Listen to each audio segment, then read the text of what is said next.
ஒரு மகிழ்ச்சியான செய்தி. இதயம் நலனையின் விலை லிட்டருக்கு ரூபாய் 105 குறைஞ்சிருக்கு. செப்டம்பர் 2023ல 1 லிட்டர் இதயம் நலனையின் அதிகபட்ச விலை ரூபாய் 503. ஆனா இப்ப 1 லிட்டர் இதயம் நலனையின் விலை ரூபாய் 398 மட்டும்தான் தமிழ்நாட்டுல. அப்ப இனிமே எல்லாரும் இதயம் நலனை வாங்கலாம் இல்ல? டெல்லி மதுபான கொள்கை ஊழல் தொடர்பாக ஆம் ஆத்மியின் தலைமை ஒருங்கிணைப்பாளர் அரவிந்த் கெஜ்ரிவால் மீது வழக்கு தொடர அமலாக்கத்துறைக்கு மத்திய உள்துறை அமைச்சகம் அனுமதி வழங்கியுள்ளது. அரவிந்த் கெஜ்ரிவால் மீது வழக்கு தொடர அமலாக்கத்துறைக்கு டெல்லி துணைநிலை ஆளுநர் வி.கே. சக்சேனா ஏற்கனவே அனுமதி கொடுத்துள்ளார்.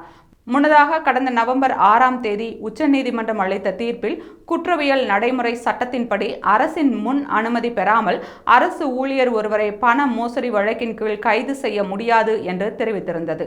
முன்பு அரசு ஊழியர்களுக்கு எதிராக அமலாக்கத்துறை வழக்கு தொடர்வதற்கு அரசின் அனுமதி தேவையில்லை. அவை சிபிஐ மற்றும் மாநில காவல்துறை போன்ற பிற விசாரணை அமைப்பிற்கே கட்டாயமாக்கப்பட்டிருந்தது. இந்நிலையில் இந்த தீர்ப்பின்படி கெஜ்ரிவால் மீது வழக்கு தொடர அனுமதி கோரி துணைநிலை ஆளுநர் வி.கே. சக்சேனா அமலாக்கத்துறை கடிதம் எழுதியிருந்த நிலையில் அவர் அதற்கு ஒப்புதல் அளித்திருந்தார்.